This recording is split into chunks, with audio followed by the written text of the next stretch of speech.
GoreCast is brought to you by American Horrors, the greatest uncut horror channel in the world. 24 hours a day, 7 days a week, all horror. As well as the Station of Decapitation Without Your Head, America's longest running horror channel, www.withoutyourhead.com. The following program is rated TV MAL. It contains strong language and is intended only for mature audiences. Viewer discretion advised.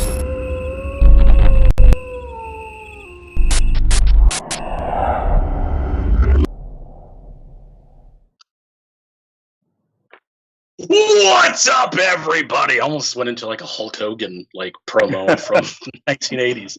What's up, everybody? It's Tuesday, and that means we are here for another episode of Original versus Remake, featuring Buzz and Carter, because we're the two that do it, so it'd be featuring us. So we're here, and today's episode is by popular demand, because a couple of weeks ago, we asked everybody, hey, what do you guys want us to do? Because we figured, hey, people will want to watch what they want to watch instead of us just picking random movies. I'm pretty sure they watch that too, but we figured we'd just, give you guys the control of the episodes here and suggested it. And you guys picked The Thing. Well, you picked a few things, but The Thing was the one that had multiple picks. So that's what we're going with today. We're going to be doing The Thing from Another World from 1951 and John Carpenter's The Thing from 1982. So this will be a first-time viewing for me for the original. I've seen the remake before a few times, but was excited to watch the original, The Thing from Another World.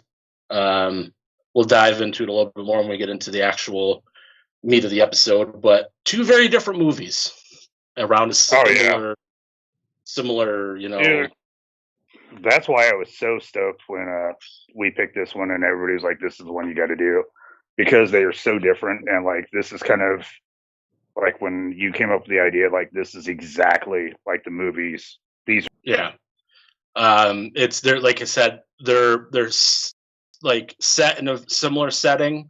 And I mean, other than that, besides and also the alien, entity, other than that, they're pretty much completely different movies. So definitely exciting to actually cover both of them as opposed to be well, this is the original and the remake came out, 20 years after. They're pretty much the same thing, except a couple, things changed here and there. But other than that, they're the same. Here, we're going to have two completely pretty much different movies to talk about. So, right. But before we get into that, I think you got some news bits for I do. Out into interwebs. But first, let's do a shout out to Bill and Katie for swinging in through and watch us. And Bill brought up a good idea. War of the Worlds. You guys are just making our job so much easier. I don't even have to come to work anymore. You guys just, I have to come up with ideas. You guys just tell us what to do, and makes it a heck of a lot easier, as opposed to Carter being so what are we going to do next week? Kind of like Pinky in the Brain. Right. Same thing we do every night, Carter. Exactly. Try to review original versus remakes. So. All right. So first bit of news is The Witcher, which is a Netflix series. First season was out. With filming the second season. And they just dropped word that the second season of Netflix series The Witcher shut down in mid-March when the whole corona hit. And today we hear the series is going back into production on August 17th. And what was cool is they dropped their official word on Twitter, and it was, I'm dusting off my lute and quill. I have some news, some mead to spill. After all the months we've been apart, it's time for production to restart. Witcher and his bard, who's flawless, will reunite on September 17th, or August. That's beautiful. Like I said, that's probably the shortest bit of news we've ever had, but I was just super stoked because I love the series. Now you said they're just reshooting or starting reshooting in September? Yeah, they were working on season 2, had it down due to the whole pandemic and stuff. Now they have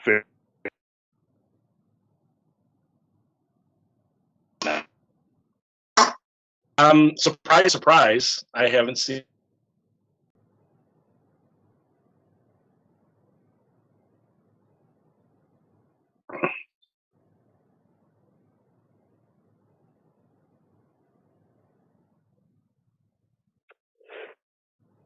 Okay, I think we're back.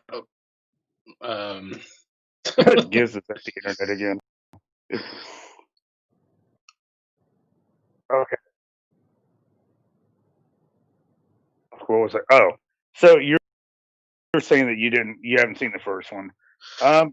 Man, it's because like I've got a friend that is like not into fantasy, has not seen Lord of the Rings or anything. He's not like into that kind of gig. But if you're into that whole kind of fantasy, monsters, sword play, stuff like that, dude, it's a cool fucking show. I've heard of it. Like, it just seems like it's a short season, like maybe 10 episodes, give or take. I can't remember, but it's not like a full run or anything. Yeah, that's typical for a lot of times for first season, just to make sure that that people watch the show. So I don't want to put too many episodes in. Henry Cavill is just fucking killing it. So I'm really excited to get to that second season. I liked him as Superman. I'm gonna be honest with you. I like him better as The Witcher. I'm gonna be honest with you. Well, I'm gonna be honest with you. Okay, that's all I have. All right. So yeah, probably look for that season 2 probably sometime next year if they're going to be starting filming in August or September. So it'll probably take them a couple months to get that all. Yeah, that's the only downside with everything getting shut down and then getting started back up. All of those initial release dates, you're going to have to work hard to either hit them or push them back and shit. We're talking to you, New Mutants, son bitch. Bitchy Carter fans already. You mentioned pushing back, and that's the first thing that comes to my mind is New Mutants. So second piece of news. Felicia Rose from Sleepaway Camp and Victor Crowley and Steve Lee from Jackass and American Horror Story are joining a movie that I've never heard from called Lesbian Warrior Nuns of the Great White North. It rolls off the tongue. It does, right? It really does, especially if you get into like the full title, which is The True Tale of Old Splitfoot versus the Lesbian Warrior Nuns of the Great White North. How do they think that? I'm not going to say that. I'm mainly just probably going to say lesbian nuns, and that's about it. I was lucky enough to trip over like a poster because I'm like, how do you put all of that on there? Like, it just didn't seem like it was going to fit. It's like going on the sides and stuff like that. Like they just off. But here's what you're getting in for. Sometimes the fate of the world rests in the hands of the Order of Warrior Nuns, posing as strippers at a rural Canadian gentleman's club. Right. Set in a remote Canadian town whose only industry is the local maple syrup processing plant, a group of lesbian warrior nuns. I have to take breaths because you just can't roll all of that out at once. Posing as strippers, stand guard, vigilant, the last defense against the hordes of Satan. Late one chilly northern night, strip club, the Beaver Dam, becomes the final battleground for the forces of good and evil to go head to head as a young mother frantically looks to protect her child from certain damnation. I have everything I need right there to say I'm fucking sold. Yeah. You get lesbian nuns who are strippers. Or did you say lesbian, or am I just imagining things? No. Yeah. Okay, lesbian, making sure. Warrior. I've been drinking already, so I'm just making sure I'm not. There's a difference. These are lesbian warrior nuns. Oh, okay. Yeah, there's no difference. Right. So they pose as strippers. Like I said, as most do. That's most nuns that you see. They're posing as strippers. That's just right. How else are they going to get the word of God out to people? Jesus loves you. So, like, He does. Sorry. Alicia Rose plays the part as Jenny, a paramedic who unwittingly stumbles upon an evil presence hell bent on destroying the world. She is joined by comedian and actor Steve Lee, who fills the pivotal role of Teabag. Yep. Okay. About the world famous Beaver Dam Gentlemen's Club. Okay. So let's everybody just hold on a minute. Let's just gather the facts. Yep. Okay.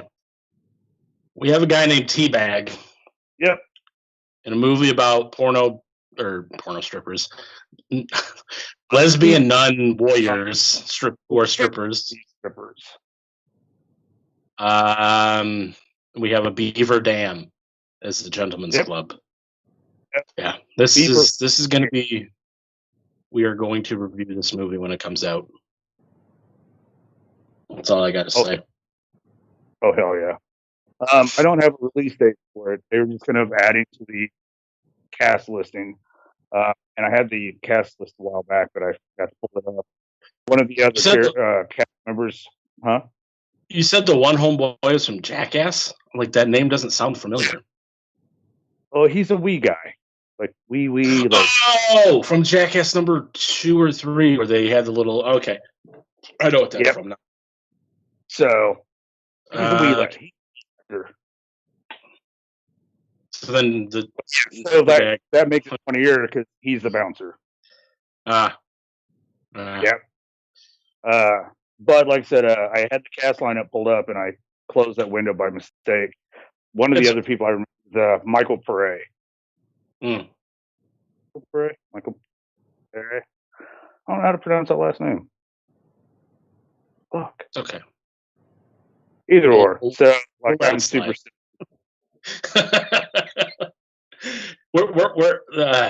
This is going to be, oh my God, I cannot wait. Yeah. This is going to be a movie. So, start off with something cool, go into the middle with something weird. I'm just drinking so that I don't accidentally say something that's going to get us pulled down for a brief time. So I should move on to story number 3 before I get us in trouble.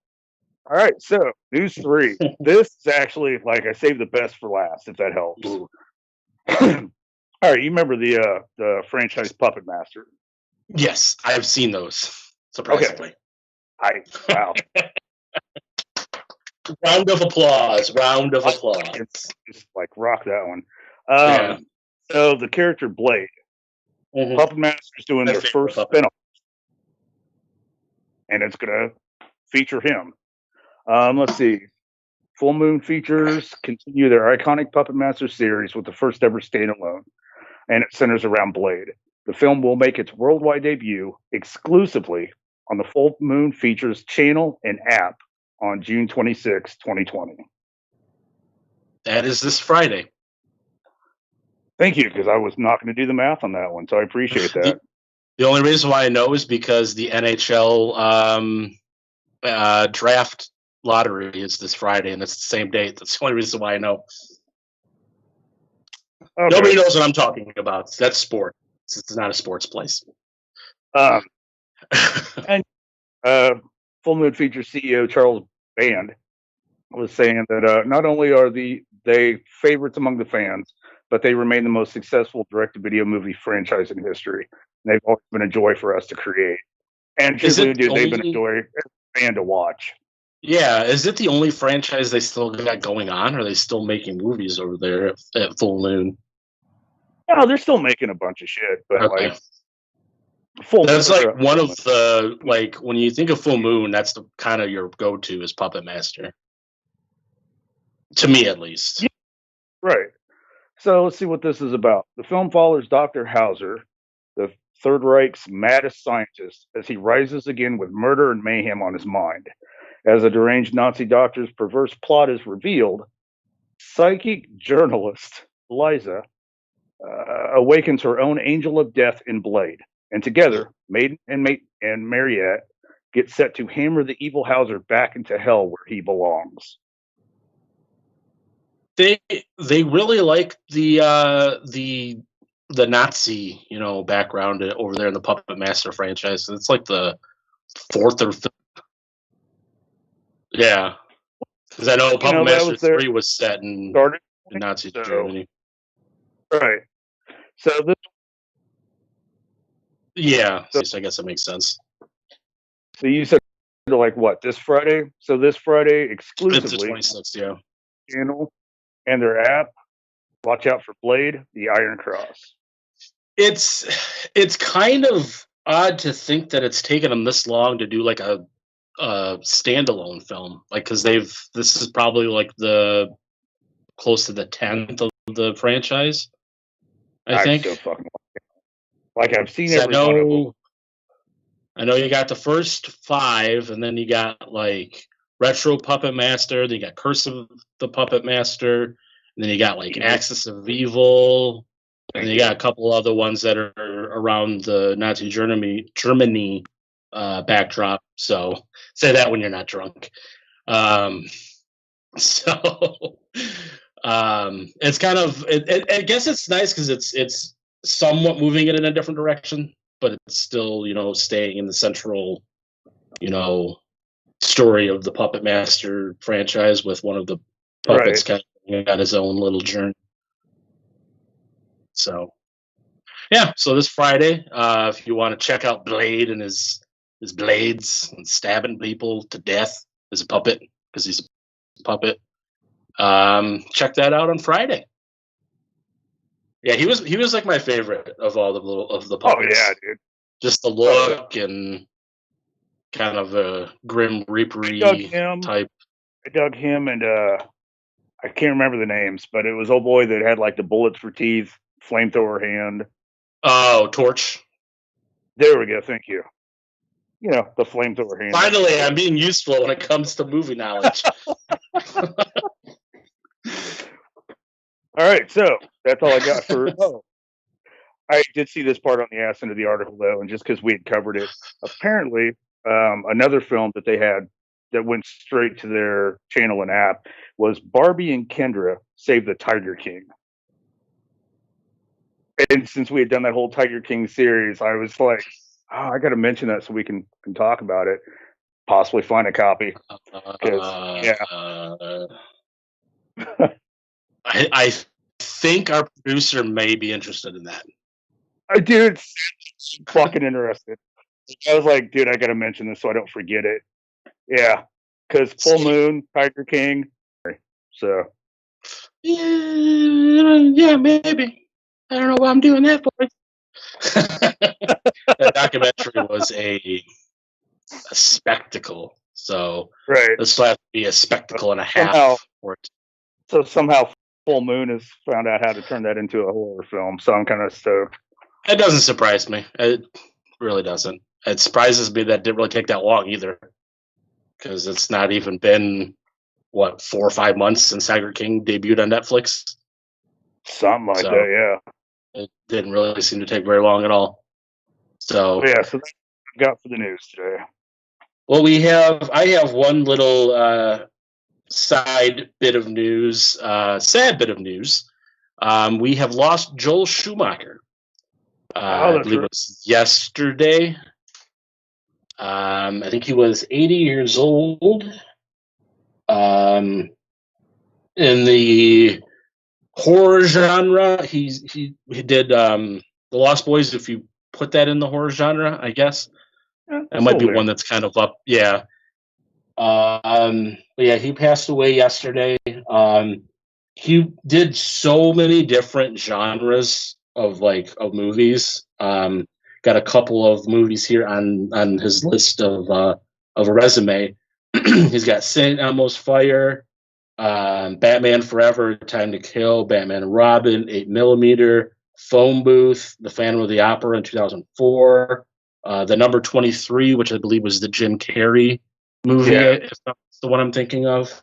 Yeah. And then I guess most recently he did Trespass in 2011, which obviously is not recently because it's almost 10 years ago. But that was one of his later movies. But yeah. He also did The Wiz. TC Cab, dude. I know he did The Wiz. I actually seen that one too. Yeah. But I'd say probably. I mean, Lost Boys is probably one of his. I guess if you want, like, you could go down to like the horror genre, but like, I mean, Batman Forever and Batman and Robin, like that was. Oof. Oh, dude. You got a lot of shit for those movies, though. Phone Booth was pretty good too. Oh yeah, Phone Booth was definitely good. I actually enjoyed that for a movie that didn't really, have a very simple movie from what it seemed like, but it was actually very well from what I remembered. I haven't seen it since it probably first came out, but I do remember watching it like quite a few times when it first came out. So I don't know if it's aged well or not. Oh shit! I think I watched it the one time when it came out, dude. Yeah. Colin Farrell and I believe Kiefer Sutherland, I believe, were the two in that movie. Forrest Whitaker. Yeah, and Kiefer Sutherland. Yes. I actually watched this one too, so I can't pull by. I haven't seen it, but I know everything about it, Card, because I did see it. It's just been a while. So, but yeah, it's unfortunate. If you guys are interested in us maybe doing a Joel Schumacher like retrospective, maybe on one of our group chat episodes or something like that, let us know in the comments. Tell us down in that region somewhere. I don't know. I'm pretty sure I'm pointing where you should be putting the comments. But I can't see it, so Carter will tell me what you guys say if you guys want it. Well, let's see. So far, we've got Cinema Reaper says, "I know it's sad." Katie apparently was not aware of it. Oh, I apologize for breaking the news to you, Katie. Bill brought up that Falling Down was savage, which, God, I love that fucking movie, dude. It was awesome. Let's see. Katie said she enjoyed Phone Booth somehow. Yeah. Sure. Thank you. It's one of those ones where like you don't know why you enjoyed it, but you enjoyed it. Yeah. Yeah, that is true. Colin Farrell is a gem to this planet. Right. So except when he played fucking Bullseye in Daredevil. That just should have been like that's Daredevil. Dude, are you sure you want to do this? Like, slow the fuck up, dude.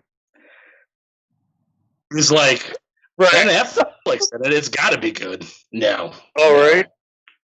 No, sorry, like, he may have given us a back credit card, but he was a great director, and that's fucking true.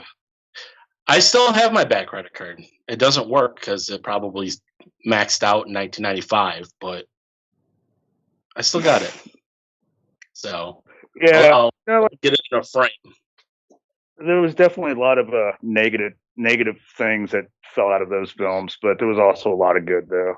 Yeah, I think that's probably, to me, from like knowing, we'll move on quick after this, but knowing Joel Schumacher, like he got a lot of flack from Batman and Forever and Batman and Robin, just because of how so different they were from Tim Burton's two. Yeah, we had bat nipples, so that's right. I like so many things. But when the man was a great director, though. Yeah, and then also in Batman, one's just trying to out-act and out-crazy Jim Carrey. Ooh, that's a lot of crazy.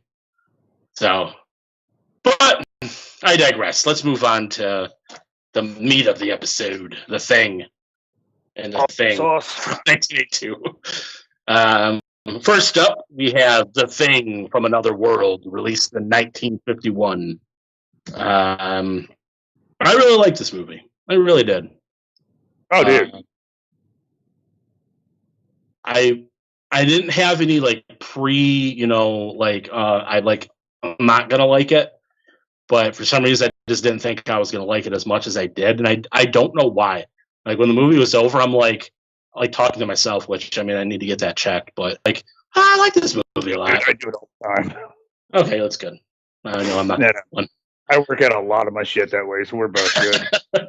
Okay, good. So yeah, I finished it. I was like, yeah, I liked it. I liked it a lot. We start off the movie with Ned Scott, who visits. He's a reporter. He visits an Air Force officers club at Anchorage, Alaska. There we meet Captain Pat Hendry and his co-pilots Eddie, which is a friend of Ned, and another co-pilot Ken. The reason why Ned has come to here is he's just in a search for a story. He's a journalist from the 50s, and they're looking for the story. That's a very 50s and 60s-esque thing where always seem to be some kind of news reporter, poking around in the movie. Yeah. Later, shortly after we're introduced to all these characters, Captain Pat is told about a plane crash of an unknown craft up in the North Pole. So Captain Pat takes his two co-pilots and a small little team with Mr. Ned Scott and about 5 sled dogs to go kind of investigate this unidentified object that has crashed in the ices of the North Pole. Upon arrival, we meet the research team that is held up in the North Pole. One of the people there, which I believe is Dr. Carrington's assistant, I guess Pat has had a previous love interest in a relationship of some sorts with. I think that was Nikki. Nick, yeah, I have the cast pulled up. Honestly, I'm not good with names. Besides the main characters, like side characters, it's just like, yeah, that guy was there. That guy was there. Right. I have a whole list here, but I couldn't put a name to a face besides the main few. So later on, Captain Pat and his team take several of the scientists that are at the base in the North Pole to go take a look at this crash site. They head over to the crash site and they kind of stand out where the crash site is, and they kind of see underneath the ice that there's a flying saucer underneath that ice. And they all kind of stand around kind of like the shadow of the flying saucer, and they kind of realize, man, this is pretty damn big. They attempt to unfreeze the ice using some explosions, which just blows up the ship. Whoopsie-daisies. Okay. Didn't really see that one like that. Like the pause. I'm like, I like, and I was waiting for something, and it was nothing. Oddly enough, that's kind of how it went in the film too. Boom, you blew that shit up. Dead silence. So we just took a little spot from the film. Yeah. So the ship's destroyed, but a thing underneath the ice froze, and they can see a creature of some sort. They can't tell what it is because it's kind of under the ice, but they can kind of see that there's some kind of humanoid creature frozen underneath the ice. So they decide to excavate it, if that's the right word, and bring it back to the base over at the North Pole. So once they get back to the North Pole, Captain Pat, I'm just going to call him Captain Pat, just because that's sounds his name. good. So. He assumes control of the outpost until further notice from the higher bows in the military. While that's going on, they're trying to, get in touch with the military to tell them what they found and everything, but there's a big storm going on, so there's a lot of interference with communications and stuff. So they're kind of waiting and, keeping guard of the humanoid creature in the ice. Someone decides to put a heating electric blanket, I couldn't think of it for a second, on top of the ice creature for some reason, because heat and ice, they go together well, I guess. So you don't think anything of it. He didn't want to see the eyes of the creature. I forgot the name of the guy, but so that's why he put the blanket over it, but the blanket must have been turned on, or maybe the creature turned it on. I couldn't really connect those dots. It just happened to be on. Yeah, because the person somehow he did not feel a warm blanket. Right. Yeah, because they were doing shifts where they were kind of you stay here for a couple hours, and then someone will relieve you. And the person before maybe had the blanket on, and the guy didn't realize it when he put it on top of the creature. So the ice melts, and the creature is free. And he runs out of the little shack, and he goes after some dogs, the sled dogs that they have sitting outside, and he kills 2 of them. But in the struggle, his arm is detached by the dogs. Wow. Because that's what dogs do. I was kind of surprised on how easily damaged the creature was in this. Yeah. And I don't know, like maybe I was so kind of hinged on like the remake, and I'd forgotten so much about the original because it's been a long time since I've seen it. So it just kind of like messed me up that a dog, not that they're not capable, but in that few minutes of a scene and struggle, the dog was able to like take its arm off, and it just like ran off into the snow. And then later on in the movie, maybe we figure out kind of why, because it seems like the creature itself takes on a lot of like please. So maybe it was just easier to rip its limbs off because it wasn't as much flesh as it was plant. Maybe that's what I was kind of thinking of. You might not realize that at the time because we don't know until a little bit later. It's like the creatures are so different on this one because it is more plant-based in the original. You know, like it can regrow in soil, stuff like that, as we find out later in the film. So it was definitely a more plant-ish kind of creature.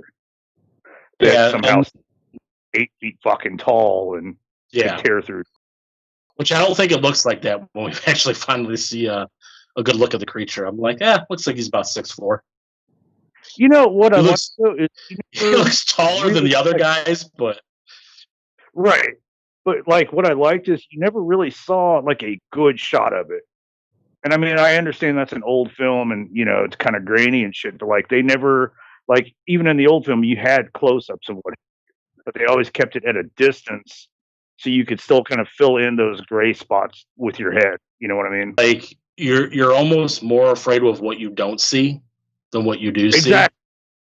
So when you do see it, you're kind of like, no, that's not what I was expecting. Especially in the 50s, because I mean, obviously, I mean, makeup was okay, but like, I mean, you watch the movie now and you're like, oh, it's just a dude in a rubber mask or whatever. So yeah, that's a smart idea. Is like the less you see, the more effective it is. So I mean, that was definitely a great idea of the directors there. To do that because we really don't see a full really look at the creature until maybe the last 10-15 minutes of the movie, if that, maybe even closer to 5. So the scientists there, they're kind of trying to study the arm, see like what it's made of, and that's when they kind of like I was saying, they kind of figure out that it's kind of like more of a plant based creature, like it has plant qualities. They also discover that it kind of survives off of blood. We kind of figured that out by a couple of the doctors. I think Dr. Carrington is kind of like the lead doctor there. They have a greenhouse where they're kind of storing their fruits and plants and stuff like that because they are in the North Pole, so they need some kind of environment to help grow plants and stuff. They find another dog in this like little case. They open it up, the dog's there, but there's no sign of any blood. Pretty much looks like the blood was sucked out of the dog. So, and we kind of further find out also the Dr. Carrington's able to find like seeds inside the arm and almost tries to grow these seeds, and pretty much it seems like these seeds are growing more creatures. And dude, and he was like, he quickly got to be like the mad scientist. Blood. I'm gonna just start growing me some fucking monsters. Cool. And one of the kind of tie-ins between the two movies, in a way, is they go to like the blood reserve that they have, which they kind of do in the remake, because one of the doctors that was kind of standing guard ended up getting a couple. Actually, there was 3 doctors that were in the greenhouse. 2 of them were killed. The other one escaped, and they kind of wanted to give them like a blood transfusion. So they tried to find blood, but there was no blood in the blood banks or whatever it was, because the doctor had taken him, and he was like doing his little experiments on the seeds. So it seemed like the more blood that the seeds were getting, the faster they were growing. Right, and they even made a point like, hey, the two that he killed in the greenhouse, he strung upside down so he could just kind of just drain the sprinkler system. Right. Yeah. So like this thing came with a fucking mission. Like there was no hiding that shit. Yeah. So, but like I said, Dr. Carrington's really obsessed with the creature, wanting to know, it's from another world. He wants to learn. Like, he's not worried about human lives. It's all about the knowledge and what we can learn from the creature. Like we said, he's doing these tests on the seeds that they find in the arm. His main thing is he wants to communicate with the creature. He's like, obviously, this creature is way more smarter than any of us. Like, he's like, I want to talk to this creature and like get its knowledge and stuff like that. Everybody else just wants to kill the damn thing because it's obviously killed 2 people, wiped out a whole dog sled team of, I forgot, at least 3. I don't know if he killed more after that, but I know at least 3 sled dogs. Jesus. Try talking fast and being slightly buzzed. 3 sled dogs, or at least died. So everybody else pretty much just wants to put an end to this creature however they can. One of the cool little, I don't know if it was a nod from James Cameron and Aliens, where they had the motion sensor thing, where it seems like whenever it was moving, they had those little detectors able to tell how close it was getting. Just kind of like how James Cameron did in Aliens. Yeah. When they had the Marines with their little motion trackers. I don't know if he used that as like a nod or if that's just something they threw in there. But the funny thing is I kind of thought about that because I was just watching Aliens like the day before I watched this. And I was like, these kind of connect with that little aspect.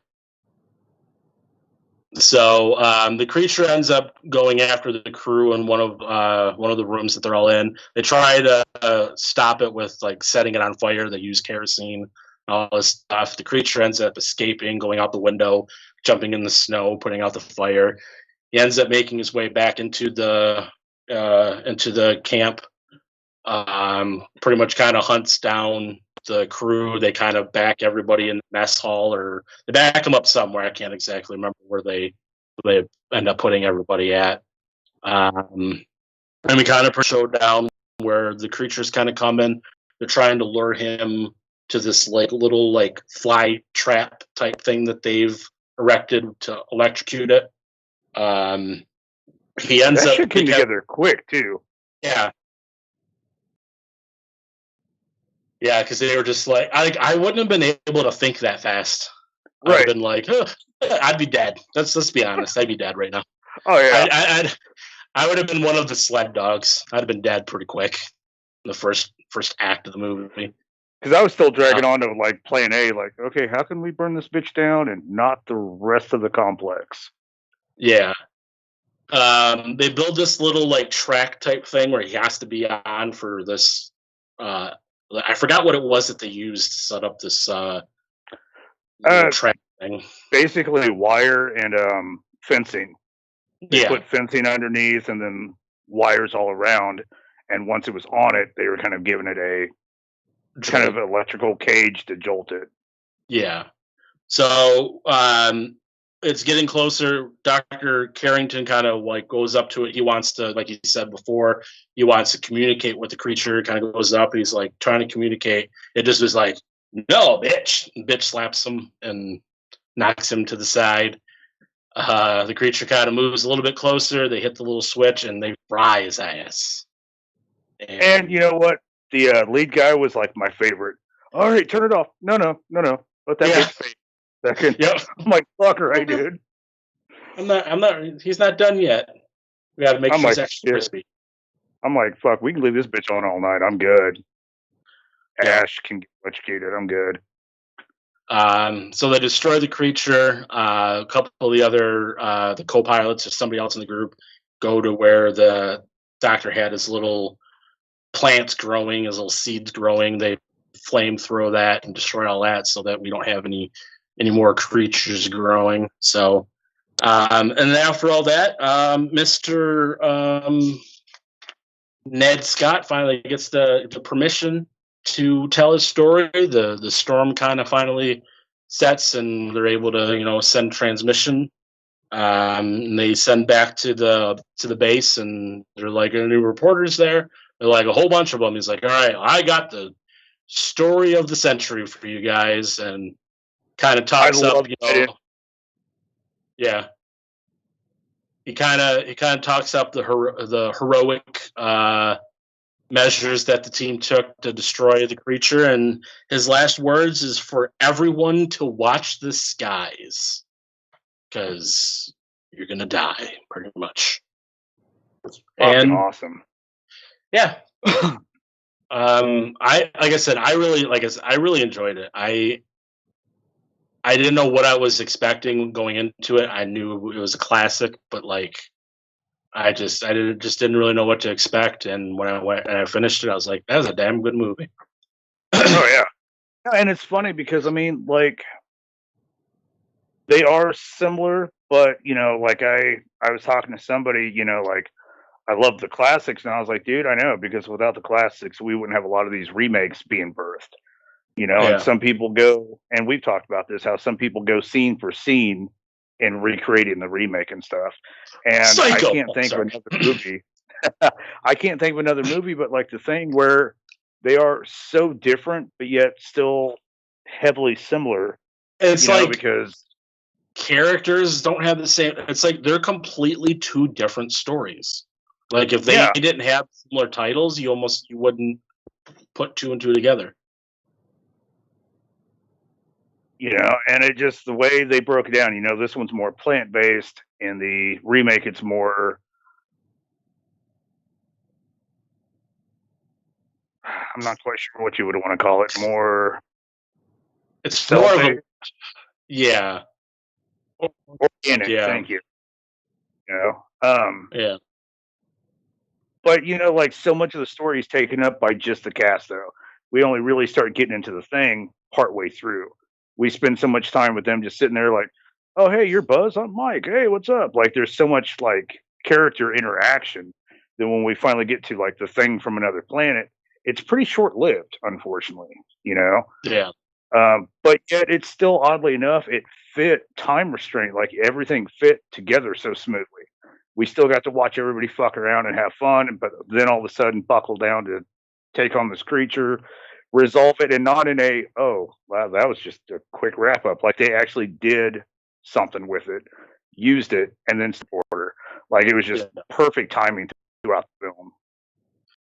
Yeah, this one really, I think, there are obviously horror elements to it, but I think it was more towards science fiction based than horror. I obviously have multiple genres in one movie, but I think this one, the original, went more to the sci-fi, genre as opposed to the horror genre like the remake did. I think the remake went more to the horror genre, which is fine. So, but yeah, I really enjoyed it. I'm really happy that everybody suggested it. So we'll go ahead and go to the trailer, and then we'll come back and get into John Carpenter's The Thing from 1982. So.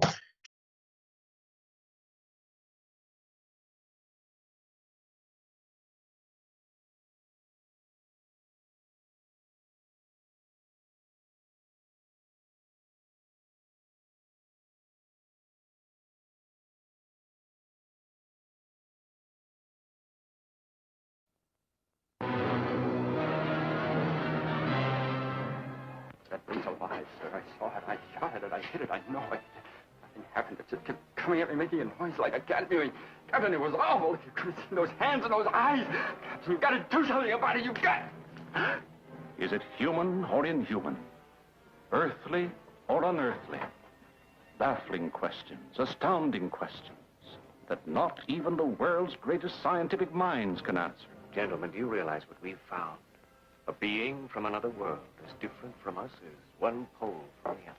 If we can only communicate with it. See? What happened, Doctor? In the greenhouse, I was working. I couldn't see. Yeah. Then a blast of cold air, and I heard Olson scream. Come here. Get in the corner. Now hold this in front of you. Stay by the light switch. 6.9. Needles hit the top.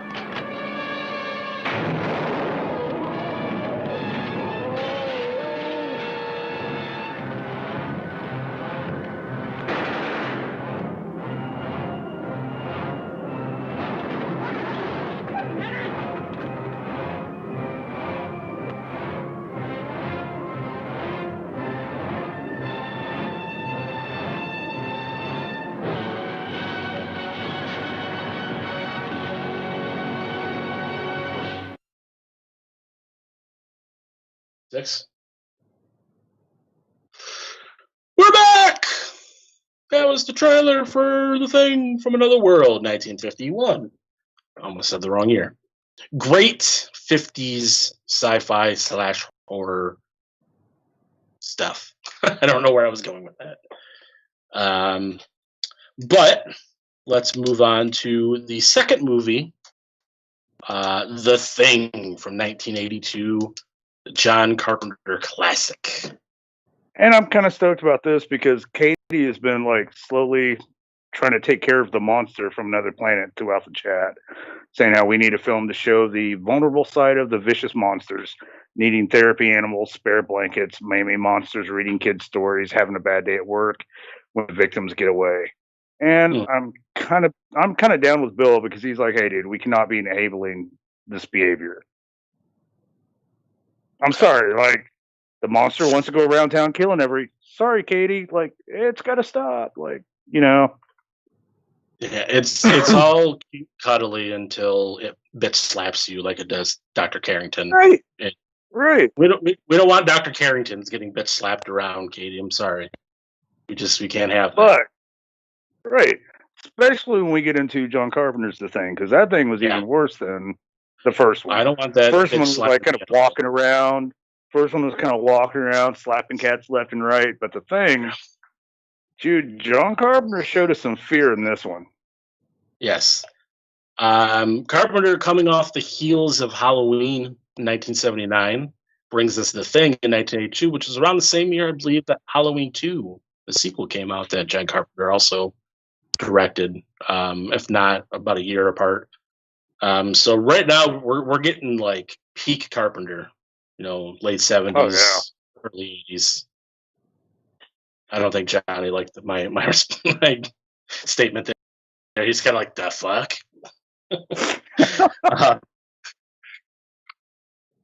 Okay. I was going to say, dude, if he doesn't have your back, dude, I do. Okay, thank you. At least not everybody hates me. That's good. Thank you, Carter. I'm blowing Johnny's mind right now because my mind's kind of blown, so I apologize. All right. So, The Thing, 1982.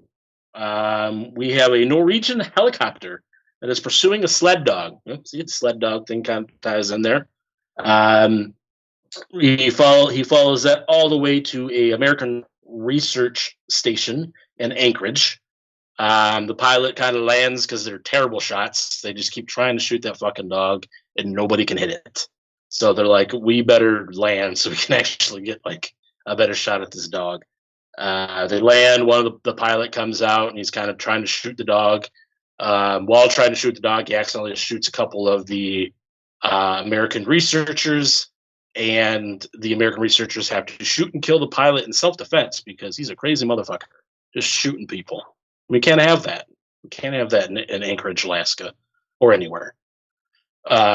So they kill the pilot in self-defense, and we have Pilot McCready, played by, oh my God, Kurt Russell. Jesus, I can't start going blank right now.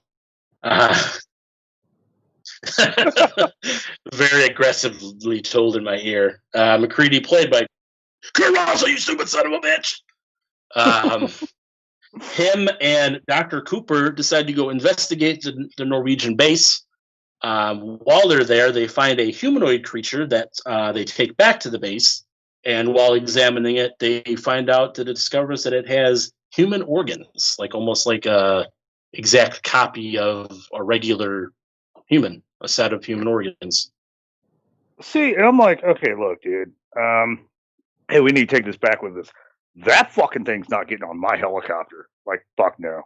Like, there was nothing like, oh, hey, look, some skeleton bones or something. No. That was like a...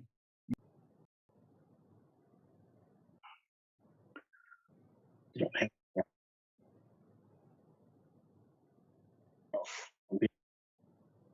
All right.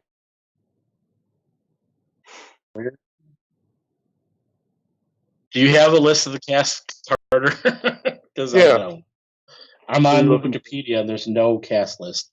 Just in case if there's a guy's name that I don't know, you can kind of back me up on. Which is going to be easy because I didn't write a lot of names because I thought I was going to have the cast list.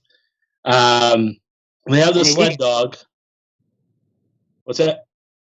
I was going to say, we got a lot of cool fucking actors on this list. Yeah. We have the sled dog that was chased at the beginning. He was kind of in the mess hall. They're like, hey, get that dog in with the rest of the dogs, which they do. They go and put him in the kennel where the rest of the sled dogs are at.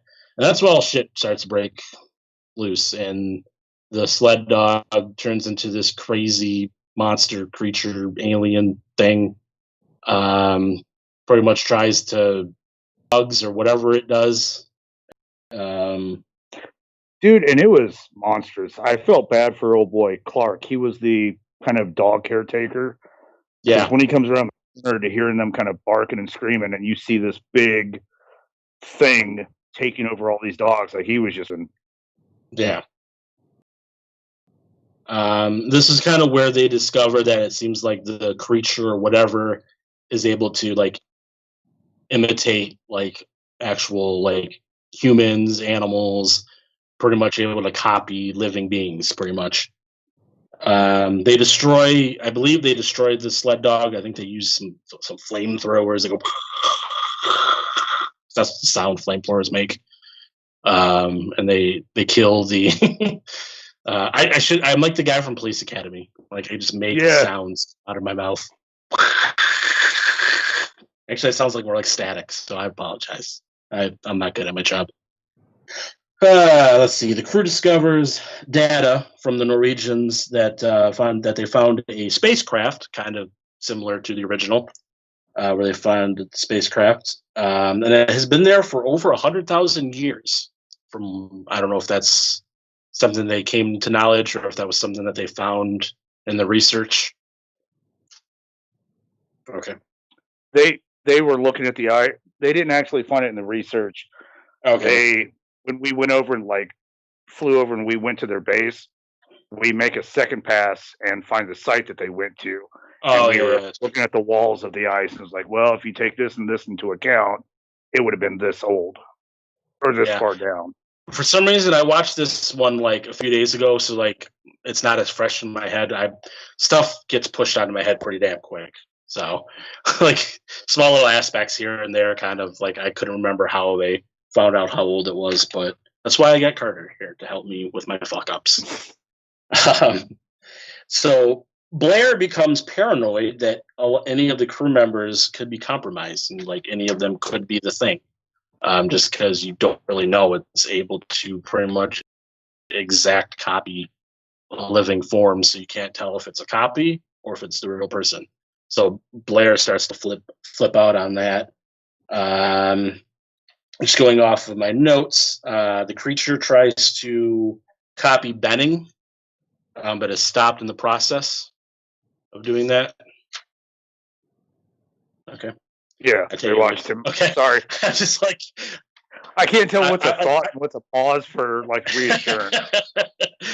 Like I wrote stuff down because like I swear I watched it, but for some reason like when I'm trying to do, I was obviously good with the synopsis for the first movie or the original, but like for some reason no, they see him because he actually went outside and so he's in the snow and they're like, what the fuck's he doing?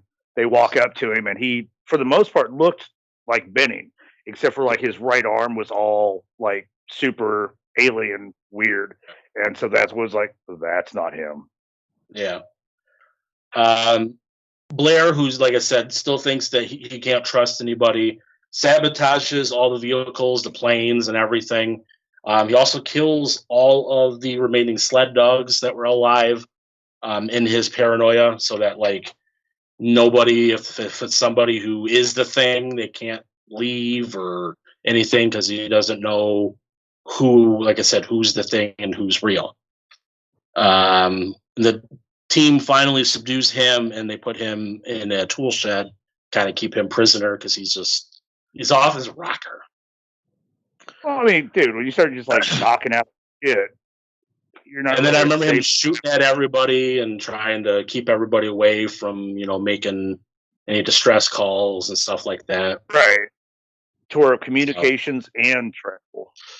Yeah.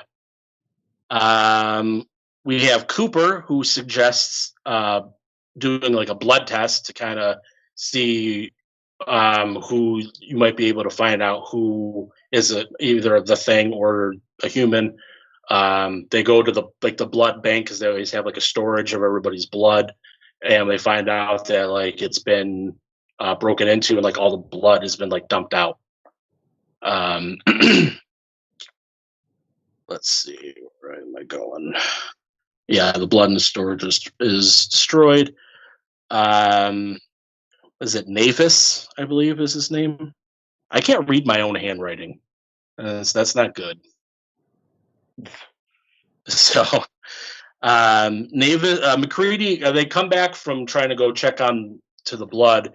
McCready notices that the light is on in his shack, and he's like looking. He's like, I remember turning that light off the last time I was there. So he kind of like thinks there's something suspicious going on there. I think the guy's name's Navis. Am I correct, or am I? I don't have his face with that. Okay. Name. So McCready and a guy. We'll say Navis. That's what I wrote. But like I said, my handwriting is not good. There we go. So yeah, it is okay. So Navis and McCready go to check it out, and then Navis comes back, leaves McCready out because I guess for some reason he thinks that he's been compromised. He found a piece of a torn because we realized if we find like some ripped up material like clothing, it tears up the clothing before it gets to the host. He found a piece of Kurt Russell's shirt stuffed in a what do you call it? The gas stove or the stove, like in the pipe. Okay. Russell didn't see me take it, so on my way back, I just cut the line and was like, "Fuck you, I'm outie." Yeah. Okay. Yeah, I don't know why. Like, I remember them going there, and then like the next thing I remember them coming, like Navis coming back, but McCready being left outside. I'm like, I don't know if I missed that part. But yeah, Navis it was like a one-line kind of dialogue thing. Yeah. So Navis thinks McCready is compromised and tries to leave him outside. They try to pretty much like lock him out. He ends up getting into the shack, and he has some dynamite, and he pretty much is like, if anybody make a move at me, I'm gonna blow everybody up, because just the tensions are really high at this point. Like, nobody can be trusted. Who's real, who's not. It's just the paranoia set in big time, and it's like you can only trust yourself pretty much. And who knows if you can even trust yourself. That's what was so brilliant about this fucking film, though. Like the first one, you saw what the bad guy was, and you knew what to look for. There's so much mistrust throughout the fucking film once it gets going. Yeah. And it is like that whole, you're fighting an unknown and possibly one, if not more, of the people in this room. And it just was fucking brilliant. Yeah. Norris ends up having a heart attack, and while they're attempting to save him, they try to use a defibrillator to bring him back to life. And probably one of the most infamous scenes ever, where the guy, I think it's Cooper goes, uses the defibrillator, and the chest opens up, and it's got... Yeah, so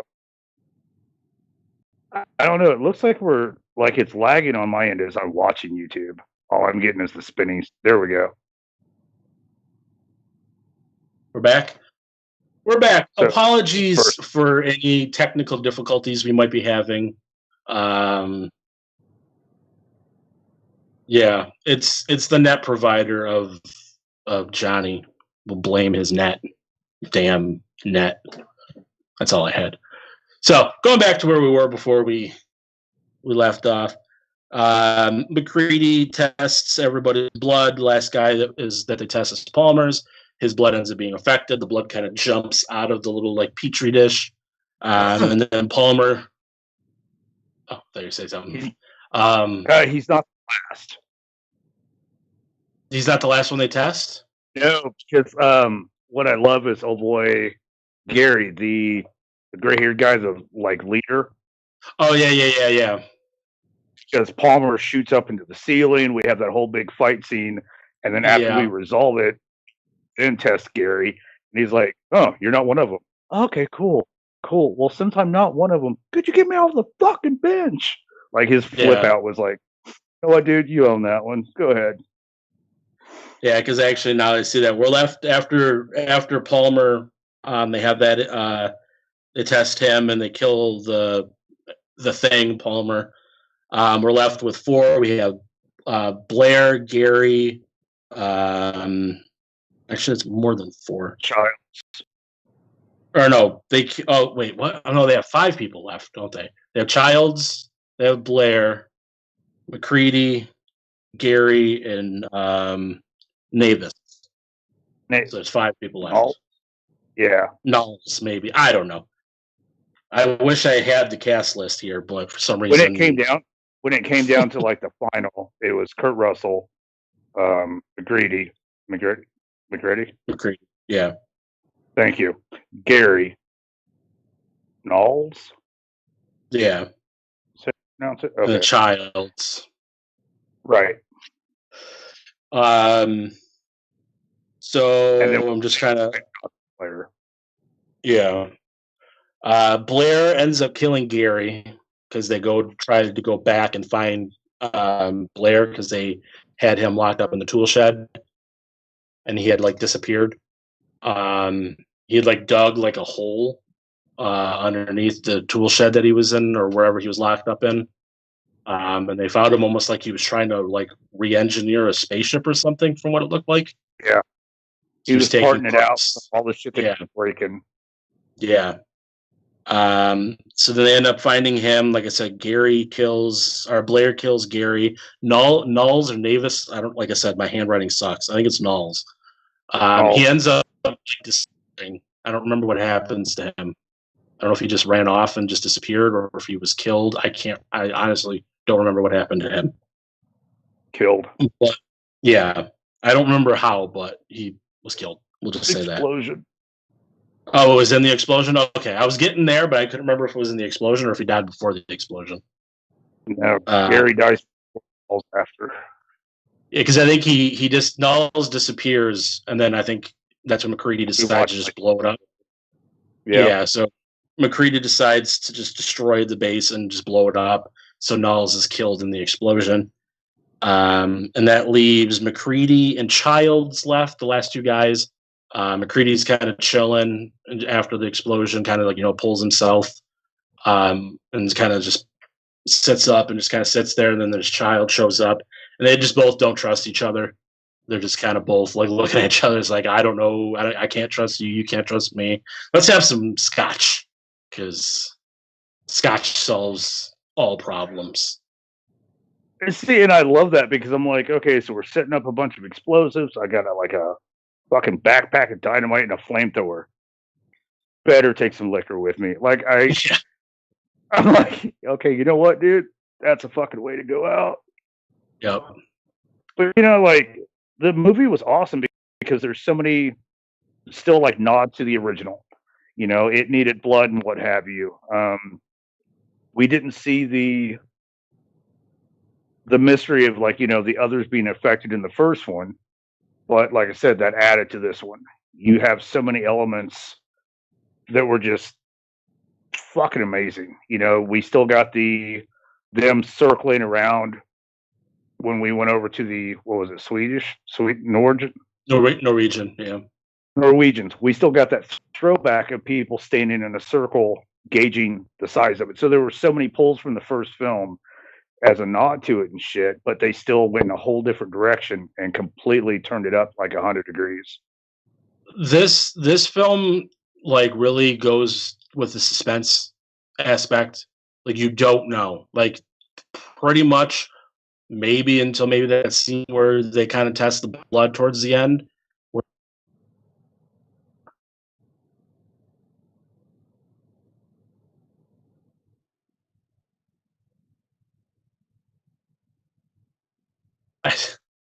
So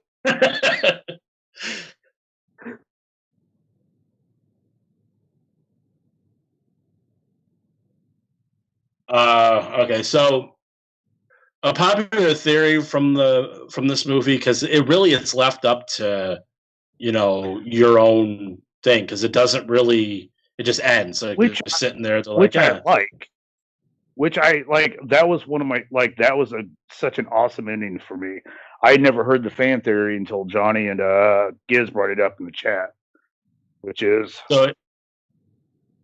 if you saw us just sitting there not doing anything for a couple seconds because we were hearing the fan theory in our ears. So what the fan theory is that the booze that McCready has is actually not booze, it's fuel, and he was going to use that to probably try to lure the thing, because the thing doesn't know what booze tastes like.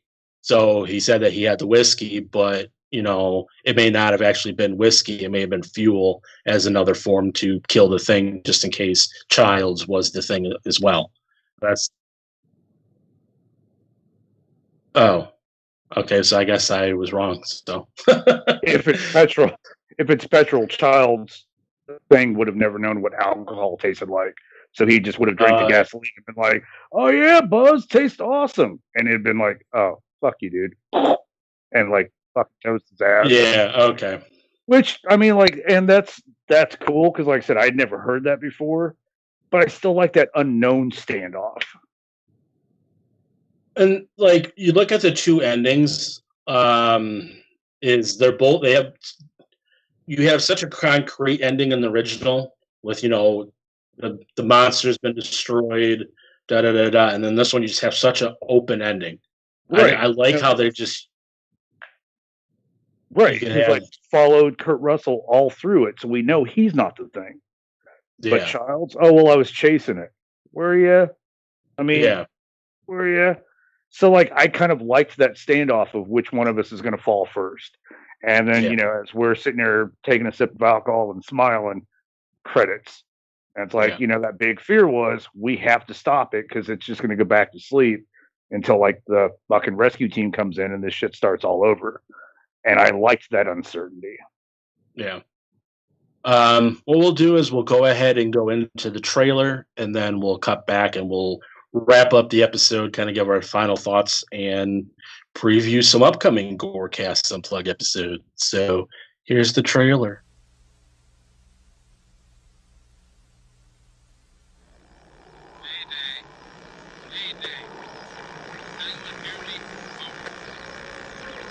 Station 31. You read me? Found something in the ice. We need some help down here. Can anybody hear me? We found something. We found something. We found something.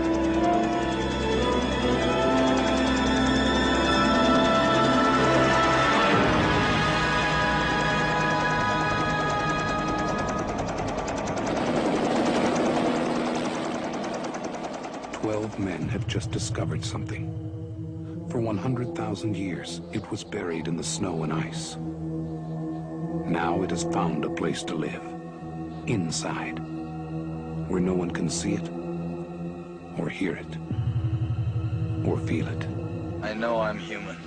Some of you are still human. This thing doesn't want to show itself. It wants to hide inside an imitation. It'll fight if it has to, but it's vulnerable out in the open. If it takes us over, then it has no more enemies. Nobody left to kill it. And then it's won. You guys gonna listen to Gary? He can beat one of those things!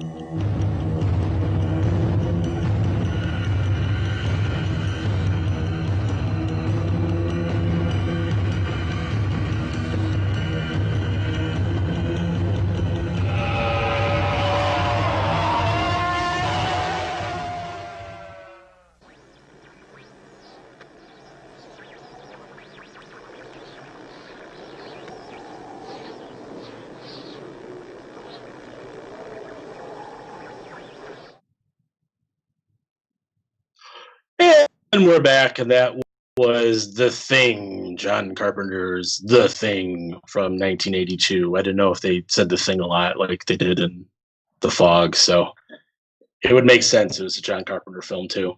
So, any final thoughts, Carter, before we get on moseying on out of here?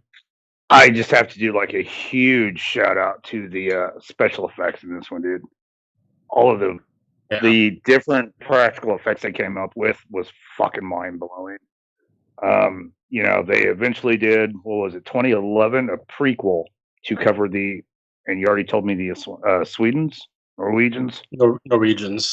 They did a prequel in 2011 that covered the Norwegians version of it. Stick with John Carpenter is all I'm going to say.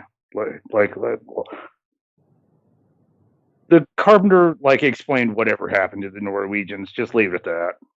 Yeah, things just don't need to be explained. Sometimes, especially when they suck. I mean,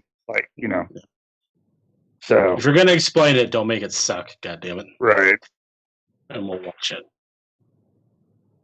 Oh. See, and it's weird because you all don't know this, but I hear this weird voice in my head that says the movie didn't suck. I just have to tell that voice whatever, bro, and move on. You said that you were talking to me and Johnny. I was like, I think he realized he just said it. I mean, I'm not going to knock CGI because that's what they used through the whole fucking movie, but it was shit CGI, which.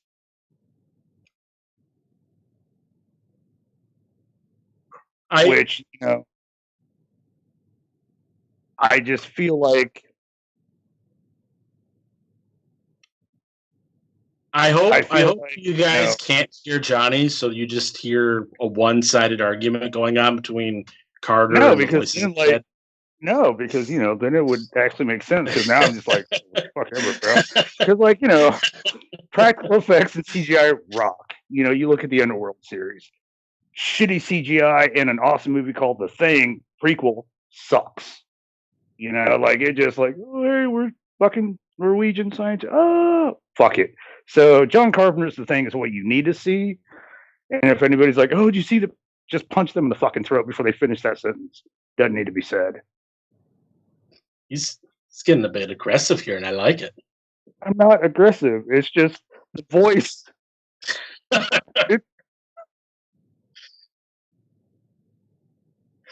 We're having a GoreCast Civil War here going on. I'm just if you're going to do a prequel, do a good one. I'm done. So I think I smell a future group chat episode coming here. Man, I dig Giz's opinion on a lot of shit. He knows a lot more than I do, on a deeper level of how they connect and what have you. But we don't always agree on film. This is going to be fucking one of them. So where do you guys agree on George Foreman grills? I find them a little bit more useful than he does, apparently. Okay. But I also plug them in. So, there's that split. Okay. On that note, we're going to get out of here because this has been going on for a while here. Join Carter and myself next week where we're going to be looking at Friday the 13th and the remake. We're doing it. Well, they didn't ask for it. I personally picked this one. Oh, I thought that was one of their choices. No, it was their choices were Fright Night, The Blob, and Poltergeist were the other three choices that they did a couple weeks ago. I just wanted to get Friday the 13th in because I think I kind of had picked Friday the 13th before the suggestions happened. So I figured we'll get to one of the suggestions to do Friday the 13th, and then we'll get into the rest of the suggestions for weeks to follow. Because I figured officially in the States, I think summer just happened this past weekend or officially started. I don't know if that's how it is everywhere else in the world. But fuck, I don't know, dude. I'm so summer's just starting in the States. And what other movie to think of this summer but Friday the 13th because of its summer camp related themes and stuff like that. So next week, that's what we'll be doing. This Sunday. Camp. What's that? Random thought. Why has nobody ever redone Sleepaway Camp? I think they they didn't. Maybe they didn't. Oh, I'll have to look at that shit then. All right. They probably didn't. I'm just talking utter bollocks. That's because that's probably what happens. But for some reason, I thought they did. It could have maybe just been a sequel, and I maybe mistook it for a remake. But if they did, then we'll look into it and we'll do it if they did it. Yep. So this Sunday over on the YouTubes, Johnny and the Giz will be here. Or actually, I forgot about Thursday. Thursday's group chat, I believe, is Tokyo Girls Gone Wild. I believe is what, or Gore Girls Gone Wild. Yeah, Gore Girls Gone Wild. Or we'll be taking a look at 3 gory Tokyo movies involving girls, because I guess I haven't seen them, and I guess I have to see them. So Yeah, we're covering the She Girl, Vampire Girl, Frankenstein Girl, and the voice is just like confusing the hell out of me. Mutant, Mutant Girl Squad. There you go. See, that will be this Thursday with the 4 of us, and I will be drinking, so I'll probably be walking off set like I normally do. And then this Sunday, before the new episode on American Horrors, Johnny and the Giz will be with you guys doing Cruel Nature, Crueler Nurture, while they'll be taking a look at 3 films. I didn't write them down, so if I can get the voice to tell me the 3 films real quick.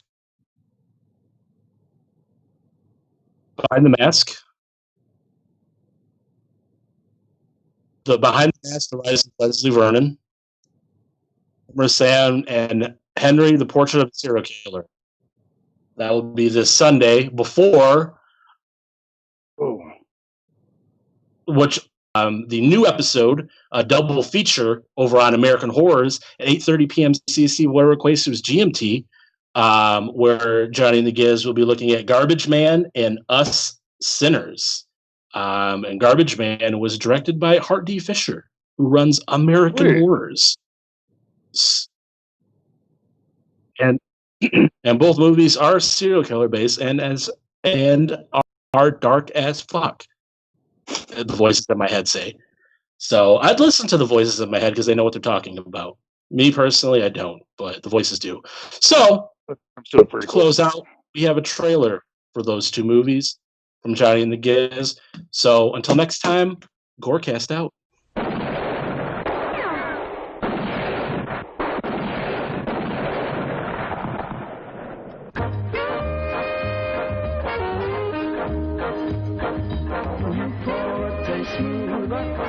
Smooth all the way. Newport's fresh menthol keeps it that way. Smoother and fresher. Yes, I did it! I'm in! Ha! Bow to the will of the Giz! What the hell is what the fuck did you do to my computer? It was necessary in order to hack into American Horrors. Why? That's not how you hack anything. That's certainly how it worked for me. Yeah, why are you hacking the TV station that we have a show on anyway? Because I wanted to watch The Garbage Men, and I'm always asleep whenever it's on, so I just wanted to get in and put it on, and that way I can, watch it right now, and it's, it'll be fun. And why is the camera light on? It's not the camera light, it's the power for the computer, it's how you know it's on. That's not how Macs work, that's definitely the camera light. No, it's not, it's just the... No, it's 100% the camera light. Are we live now? Oh. Hey there. Hi. Are you? So you've literally hacked into a live TV station, is that what I'm picking up? Apparently. And Facebook. What? And Instagram. What? No, and YouTube. That's... Oh, crap. And a TikTok, whatever the fuck a TikTok is. Sounds like a bomb. Possibly. I'm just going to put on The Garbage Man, okay? Actually, did it ever occur to you that maybe our viewers might want to join us on this? I've actually got a better idea. There's a really cool movie called Us Sinners. Oh, I can put that on. Join myself and the Giz this Sunday, 8:30 p.m. CST, whatever that equates to is GMT. It's only American Horrors. We're going to be bringing you a special double feature film with Us Sinners and The Garbage Man, plus a review from myself and Giz, and some intros about the movies before all of that kind of thing.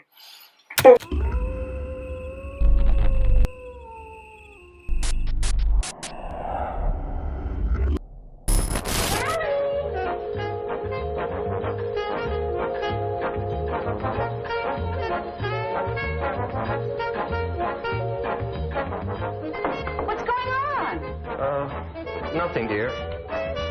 Newport tastes smoother day after day. The smoothest tasting menthol cigarette.